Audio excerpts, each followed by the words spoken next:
하나님의 말씀은 마태복음 7장이죠 이제. 네. 마태복음 7장 1절부터 6절입니다. 네. 마태복음 7장 1절부터 6절. 제 3번하겠습니다. 네. 뒤부터. 비판을 받지 아니하려거든 비판하지 말라. 너희의 비판하는 그 비판으로 너희가 비판을 받을 것이요 너희의 헤아리는 그 헤아림으로 너희가 헤아림을 받을 것이니라.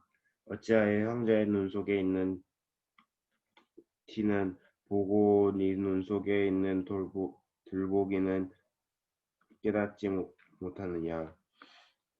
보라, 네 눈 속에 들보가 있는데 어찌하여 형제에게 말하기를 나로 네 눈 속에 있는 티를 빼게 하라 하겠느냐. 외식하는 자여 먼저 내 눈 속에 있는 들보를 빼어라. 그 후에야 밝히 보고 형제의 눈 속에서 티를 빼리라.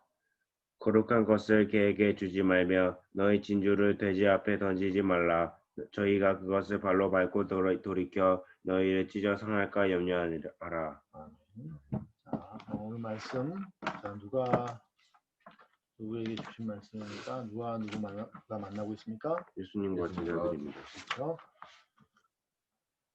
산상수훈의 말씀이 5장부터 시작해서 6장, 7장까지 되기 때문에 계속해서 예수님께서 제자들에게 주신 말씀이죠. 말씀을 주신다는 말은 만난다는 얘기죠. 만나서 하나님께서 약속을 주시고 명령을 하시고 우리는 그 말씀을 믿고 또 명령에 순종해야 되겠죠. 맞습니다. 자, 그러면 어떤 약속과 명령이 있는지 찾아볼까요? 2번, 3번 연속으로. 자, 명령부터 찾아볼까요? 3번이 명령이죠. 혹시 비판하지 말라는 게 명령인가요? 그렇죠. 비판하지 말라. 그러니까 비판을 받지 않으려면 비판하지 말아라. 그 다음에 또 어떤 같은 뜻이겠지만 좀 다르게 표현하신 말씀들이 또 있겠죠. 비판하지 말라.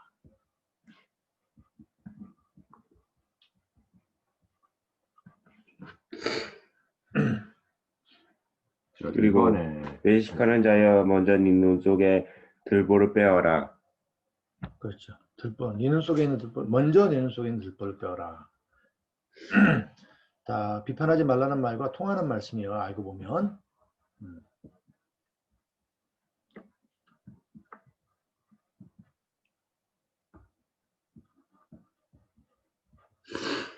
자, 또 다른 명령이 있나요?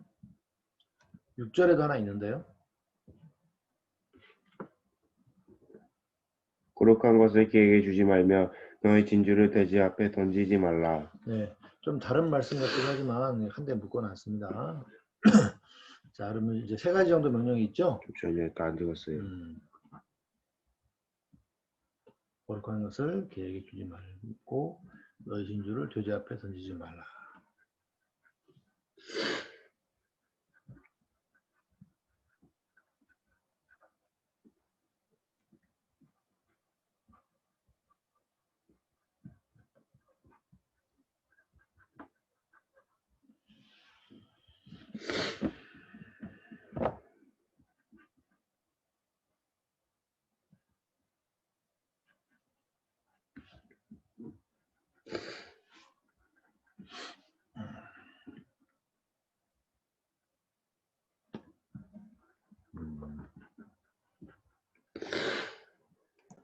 자, 그러면 한 가지 무슨 뜻인지 봅시다. 비판하지 말라라는 말은 뭐 모르는 말은 아니죠. 네. 비판이 뭐예요? 비판이? 잘못한 거 말하는 거예요. 그렇죠. 근데 잘못한 걸 말하는 것도 있지만 가끔은 별로 잘못 안 했거나 그냥 말하지 않아도 되는 걸 말할 때도 있지만 어쨌든 기본적으로는 너 잘못했어라고 말하는 거죠. 진짜 잘못했든지 안 했든지 간에 잘못했어라고 말하는 거죠. 네. 근데 진짜 잘못한 걸 잘못했다고 말하면 그건 때로는 좀 듣기는 싫어도 유익할 수 있어요. 마치 약이 입엔 쓰지만 우리 몸에 있는 어떤 병을 없애는 데는 유익한 것처럼. 근데 때로는 정말 상대방을 마음 상하게 하려고 내지는 공격하려고 하는 비판도 있겠죠. 그렇죠?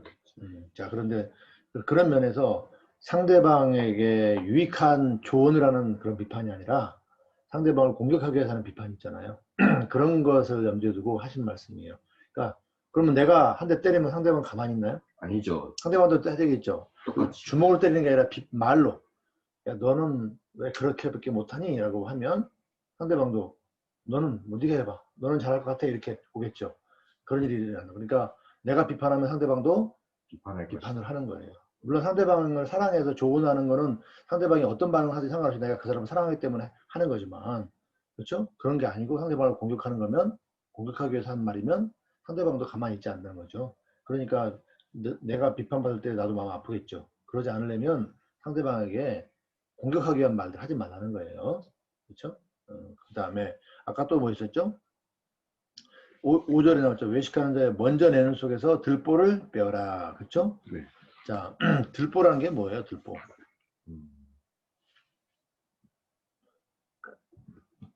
들보. 들보라고 하는 거는 뭐 티? 널빤지라고 하는데 우리나라 말로는 큰 뭐 그 기둥 비슷한 거죠. 여러분 이 눈 속에 티 하나만 들어가도 아우 따가워 그러죠. 우리 그 가끔 눈썹에 찔리는 게 있어요? 혹시 눈에 뭐 들어갔다든가. 티가 들어가면 아우 쓰려서 막 이렇게 빼내려고 하죠. 네. 눈물을 흘리거나 뭐 그래야 되죠. 근데 네. 모르고 막 손으로 막 빼려고 하는데 눈물을 흘리면 빠지죠. 네. 그렇죠? 손으로 비벼도 빠지긴 빠지지만 이건 또 뭔가 그 균이 들어갈 수가 있으니까. 맞아요. 자, 근데 티 하나만 들어가도 쓰려서 빼야 되는데 이따만한 막대기 하나 들어갔다 생각해보세요. 어떻게 되겠어요? 비우지만 그건 안 되겠죠. 빼내야 되는 거죠. 네, 맞아요. 그렇죠? 막대기가 눈에 찔리면 사람은 다치는 거죠. 그건 죽지가 중요해 아니라 않아. 눈이 죽겠지. 눈이 다치거나 망가지거나 생명에 위독할 수도 있어요. 피를 흘리고 잘못하면. 그렇죠?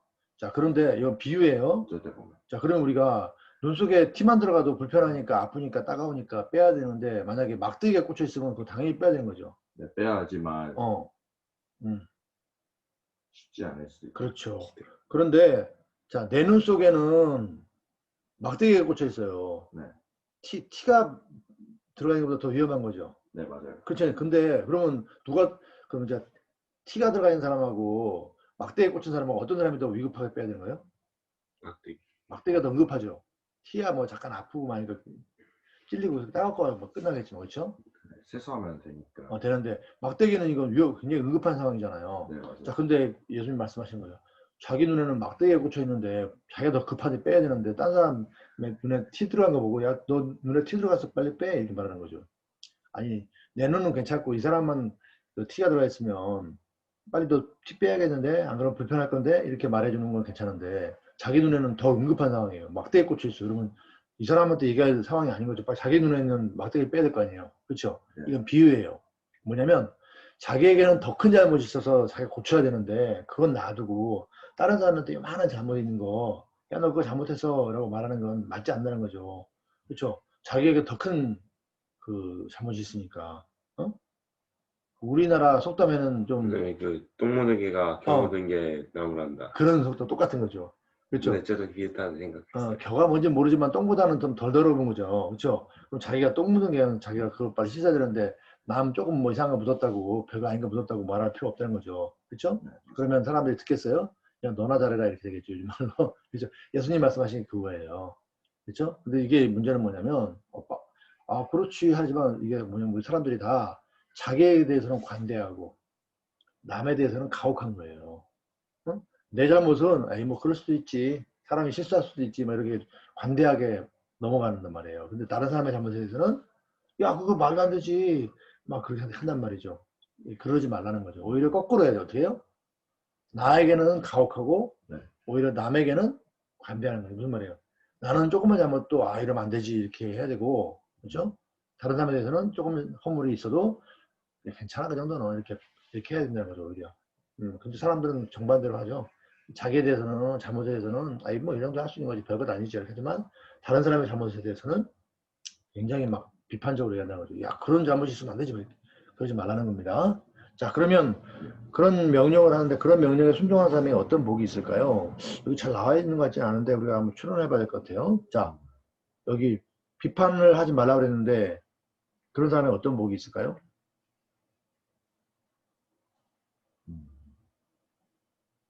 비판을 받지 않으려거든 비판하지 말라. 그럼 비판하지 않으면 어떤 복이 있겠어요? 어떤 약속이 주어지는 거예요?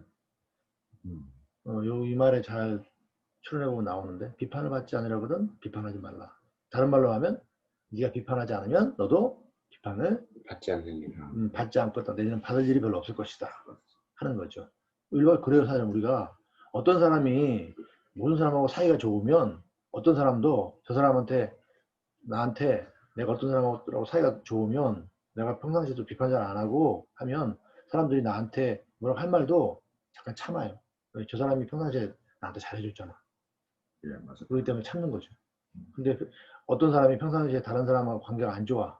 막 비판하고. 그러면 이 사람도 그래 건수라고 그러죠. 무슨 일 생기면 안 참고 그래 잘됐다. 이참에 한번 내가 복수해야지 하고 그냥 안 참고 말한단 말이죠. 그러니까 비판을 받지 않으려면 비판하지 말라는 말씀은 비판하지 않으면 너도 비판을 잘 안 받을 것이다. 사람들이 참을 것이다. 이런 말씀이죠. 그 다음에 5번은 같은 뜻이니까 그렇게 그러니까 비판하지 않는 사람은 비판도 잘 안 받아요. 물론 이제 우리가 좋은 의미의 조언이나 이런 건 해줘야 되겠죠. 그렇죠? 그 사람의 발전을 위해서. 그렇죠? 그럼 이번에는 이렇게 적으면 되죠. 나쁜 비판을 그렇죠. 하면. 네, 나쁜이라는 표현을 주죠. 다른 사람의 비판을 안 받을 것이다. 이런 거죠. 여기서 말하는 비판은 건설적인 비판이라고 해서 다른 사람의 발전을 위해서 해주는 조언을 말하는 게 아니에요. 예. 파괴적인 비판, 다른 사람의 뭐 유익이나 발전을 위해서가 아니라 공격하기 위해서, 무너뜨리기 위해서. 전쟁에서 전쟁에서 물론 뭐 잠깐만. 전쟁이라 전쟁이 아니었어. 서로 다른 나라끼리 어떤 한 나라는 그 나라를 공격하지 않으면 그쪽 나라도 공격하지 않을 것이다. 뭐 그런 걸. 그렇지. 근데 이제 나라와 사람도 마찬가지지만 개인도 마찬가지지만 나라 사이에서는 네. 내가 어떤 사람한테 잘해줬을 때 네. 그 나의 선이라고 하지. 네. 선의를 악용하는 사람이 있어. 근데 그건 또 딴 얘기지. 악용하지 못하게 해야 되지. 여기서 비판하지 않는 거하고 내가 사는 사람한테 좋게 해줬을 때, 그치? 참아줬을 때 그걸 악용하는 사람도 있고 날아가는 더하지. 그래서 그런 거는 또 다른 말씀이지만 다른 사람들이 악용하지 또 못하게 해야 되지. 이게 이제 좀 복잡한 얘기일 수 있는데 무조건 참으라는 얘기는 또 아니에요. 왜냐면 그걸 악용하는 사람들이 있으니까. 그건 또 다른 시간에 우리 한번 얘기합시다. 네. 지금은 일단 선의로 다른 사람이 잘못한 걸 있어도 내가 관대하게 대해주란 말이죠. 막 비판하지 말고. 자, 그러면 이제 내가 비판하지 않으면 나도 비판을 덜 받는다. 다른 사람도 나를 비판하지 않는다 했죠? 자, 그러면 4번으로 가볼까요? 4번은 질문은 뭘까요? 4번은 하나님 말씀을 듣고 어떻게 했을까? 이 사람들은. 자, 그럼 비판하지 않았어야겠죠? 네. 비판했을 수도 있고 안 했을 수도 있지만 우리가 모르니까 우리가 할 수 있는 말은 이 말씀에 순종해서 비판하지 않았어야 되죠? 자, 그 다음에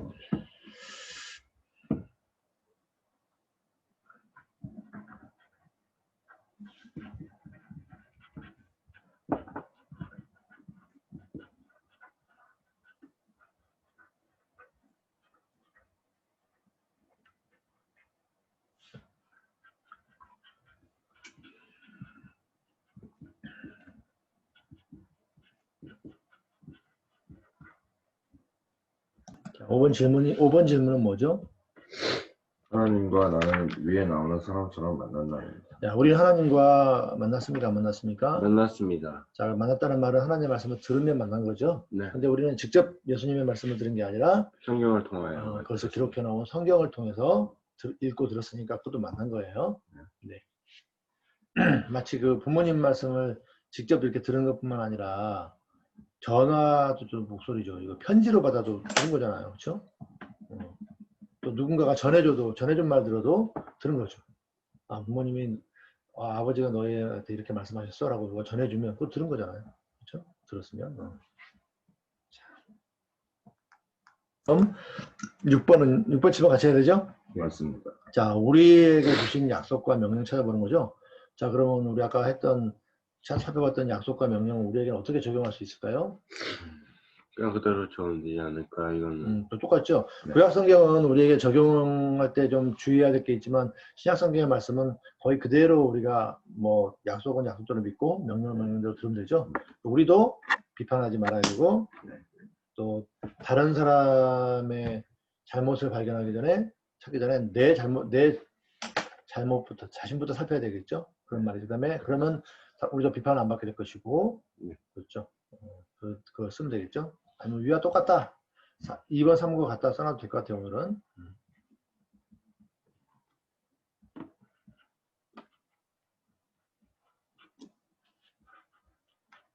네, 명령을 하나님의 완전히 명령에 지키고 순종하기 위해 어떻게 해야 하나입니다. 8번은 하나님의 명령에 순종하기 어떻게 해야 되나. 그리고 순종해야 되는 원칙과 구체적인 실천 방법을 한번 오래 적어보는 시간이죠. 자, 그러면 비판하지 않으려면 어떻게 해야 될까요? 항상 기억해야 될 게 뭐냐면 모든 사람은 모든 잘못이 있다는 거죠. 네, 맞아요. 거기에 나도 포함되는 거죠. 나 또한 포함되죠. 우리 속담에 누워서 침 뱉기란 말이 있잖아요. 그게 네. 무슨 뜻이에요? 누워서 이렇게 침 뱉으면 침을 위로 뱉잖아요. 앞으로. 네. 여기서는 앞이지만 우리가 누우면 침이 어디로 가는 거예요? 위로요. 위로 갔다가 위로가 중력의 법칙에서 나에게 떨어지죠. 얼굴에 맞겠죠. 그러니까 누워서 침 뱉으면 된다는 거야, 안 된다는 안 거예요? 된다. 그건 자기에게 뱉는 게 되잖아요. 이게 비슷한 거예요. 왜냐하면 나도 잘못을 하니까 똑같은 그 비난이 나한테도 적용되는 거죠. 그렇죠? 예를 들어서 너는 왜 자꾸 그 다른 사람이 잘 되는 거를 시기하니? 그러면 그 말이 그 사람한테만 된다니까 나한테 적용되잖아요. 나도 다른 사람이 잘 됐을 때 시기할 수 있잖아요. 그렇죠? 우리 사람은 다 어떤 면은 다르지만 어떤 면은 똑같아요. 그렇죠? 그렇기 때문에 저 사람한테만 해당되고 나한테는 해당 안 되는 게 별로 없어요. 그러니까 그 말할 때 조심해야 되는 거죠. 그래서 이거 어려운 말인데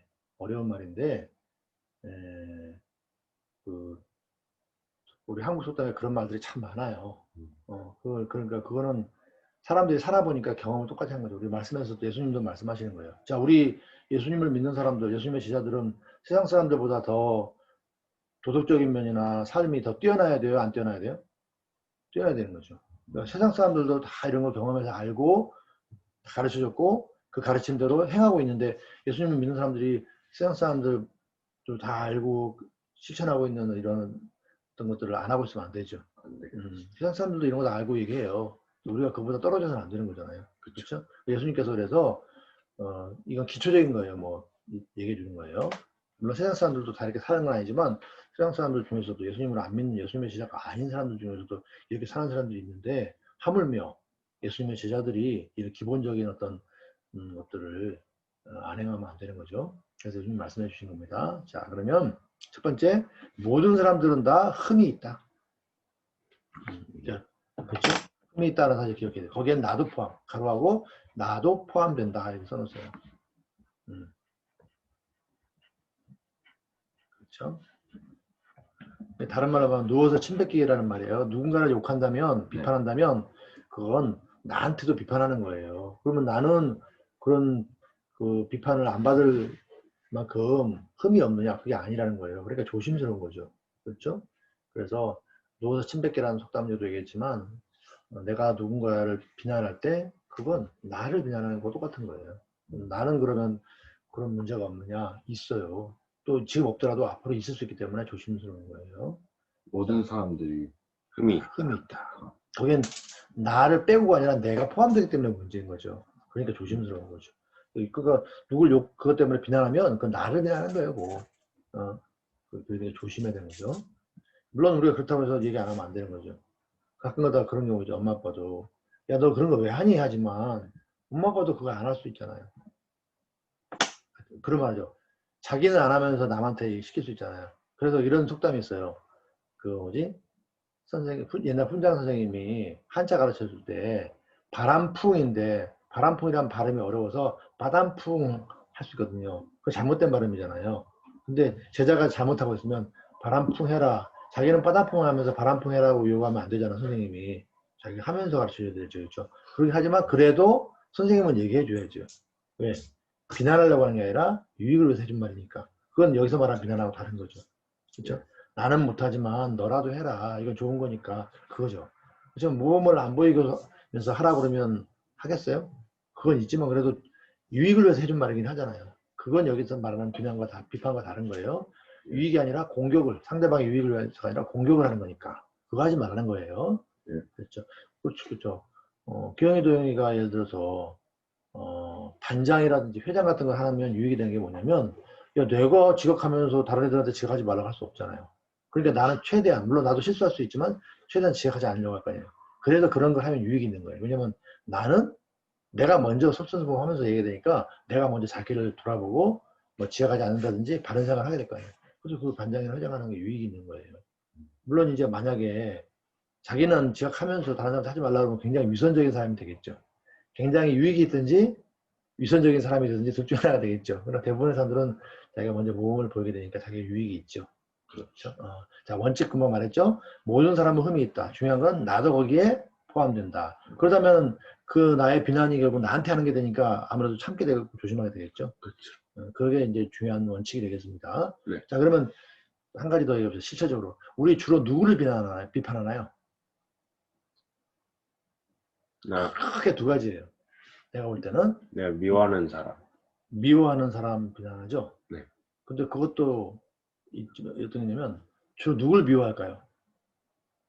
남? 아주 모르는 남 비판하는 거죠. 그냥 모르는 사람 비판해도 그 뭐라고 안 하니까. 그리고 뭐라 해도 내가 시집 때문에 그만이니까. 모른 척하면 그만이니까. 근데 또 하나는 어떤 사람 주로 비판하냐면 아주 가까운 사람. 왜? 그 사람 때문에 내가 불편하거나 힘드니까. 예를 들어 어떤 사람이 자꾸 어지러나요. 그럼 뭐라고 비판해요? 어지럽고 치우지만 않아요. 그럼 뭐라고 비판해요? 미련곰탱이? 너는 왜, 미련곰탱이는 아니고, 너는 왜 어지럽기만 하고 치우진 않니? 비판할 수 있잖아요. 근데 왜 가까운 사람을 비난하는 거예요? 그 사람이 어지러운 것 때문에 내가 불편하거나 피해를 입으니까. 그래서 가까운 사람을 비판하는 거예요. 그래서 우리가 비판하는 사람을 보면 아주 가까운 사람이 나를 힘들게 하거나 그 사람 때문에 내가 불편하니까 그걸 피하기 위해서 그 사람한테 그걸 못하게 하려고 비판하는 거죠. 나에게 피해를 주지 말라고. 내가 싫어하는 일 하지 말라고. 아니면 내가 비판해도 별로 나한테 별말 하지 않아서 상관없는 아주 먼 사람 비판하는 거죠. 그렇죠. 그런데 먼 사람 비판하는 건 별로 문제 없는데 가까운 사람 비판하는 건 할 수 있단 말이에요. 그래서 가까운 사람 비난하는 거예요. 자, 싸울 때 누구랑 제일 많이 싸워요? 별로 만난 일 없는 사람 싸우나요? 아니죠. 학교에서 잠깐 만나는 사람 싸워요? 누구랑 많이 싸워요? 맨날 집에 붙어 있는 형하고 동생하고 싸우는 거 아니에요? 그렇기도 하지만 아는 사람끼리도 그래, 가까운 사람끼리 싸우죠. 그렇죠? 그게 아는 사람. 자주 만나니까 싸울 게도 많은 것도 있지만 자주 만나는 사람이면 그 사람의 행동이 나에게 피해를 끼칠 가능성이 많거든요. 내가 싫어하는 행동일 수 있거든요. 그래서 하는 거예요. 자주 안 만나는 사람은 한 번 잘못해도 그냥 1년에 한 번 만날까 말까 하는 사람은 얼마 참으면 되잖아요. 근데 매일 만나는 사람이 나를 힘들게 해. 그러면 그건 견디기 어렵겠죠. 그렇게 얘기하는 거예요. 근데 이제 그게 정당하게, 이렇게 정중하게 얘기한 게 아니라 막 비판을 하는 거죠. 비난을 하고. 그게 되는 거죠. 그러지 말라는 거죠. 물론 정당하게 얘기할 거는 정당하게, 또 정중하게 얘기할 거 정중하게 하면 돼요. 그걸 말하는 게 아니라 막 비판하는 거예요. 그리고 심지어는 나의 유익을 위해서 그 사람이 잘못 안 했는데도 막 비판할 수 있고 별것 아닌데도 비판할 수 있잖아요. 그런 걸 말하는 겁니다. 그래서 가까운 사람에게 비판하지 말고 그 비판이 아니라 비판하지 않도록 조심해야 되는 거죠. 가까운 사람에게. 나의 유익을 위해서 상대방이 별로 잘못한 게 아닌데 큰 잘못한 것처럼 얘기할 수 있단 말이에요. 그걸 조심해야 되는 거죠. 비판은 어쨌든 가까운 사람한테 할 수 있으니까. 좋은 비판도 마찬가지지만 가까운 비판도. 그러나 정당하게 정중하게 얘기하는 거는 여기서 말하는 게 아니에요. 정당하게 정중하게 말할 필요 있어. 우리 그건 맨날 얘기하잖아요. 정당한 것은 해라. 할 말은 해라. 그리고 대신에 정중하게 해라. 화내지 말고 목소리를 낮춰서 얘기하고 그 사람이 우리 잔소리를 듣거나 싫어하지 않게 얘기하라고 하는 거 있잖아요. 그건 말하는 방법이지 말하지 말라는 거 아니에요. 잘 말하라는 거죠. 그러나 여기서 말하는 비난은 뭐예요? 말할 필요 없는 거 그 사람이 별로 잘못 안 했거나 해도 이만큼인데 그거를 굉장히 막 비난하는 걸 말하는 거죠. 그렇긴 하지 말라는 거죠. 그건 상대방 공격하는 거니까. 그러면 두 번째 거는 정시 거나 아예 조금 있는 사람에게 큰 비판하지 말라죠. 그렇죠. 그렇게도 말할 수 있고 여러 가지 말할 수 있죠. 네. 그러니까 모든 사람이 다 흠이 있다. 나도 포함되어 있고. 조금이라도 비판하지 말라. 아니, 조금이라도 비판하지 말라가 아니라 그러니까 침소봉대라고 하는데 작은 거를 크게 보지 말고 오히려 큰 거를 상대방의 작은 잘못을 크게 보지 말고 큰 잘못을 우리 작게 봐주자. 그 침소봉대하지 말고 큰 거를 작게 봐주자. 큰 흠을 작게 관대하자. 관대하자. 다른 사람의 잘못에 관대하자. 1번하고 비슷한데요. 첫 번째하고. 관대함이 변해 관대함. 관용이라고도 봐요. 관용. 큰 잘못을 별것 아닌 것처럼 이렇게 넘어가 주는 거예요. 큰 잘못도 넘어가 줘라. 그냥 넘어가 줘라. 관용이라고 하죠. 관용, 관대함. 그 사람들은 어때요? 조그만 것도 크게 말하죠.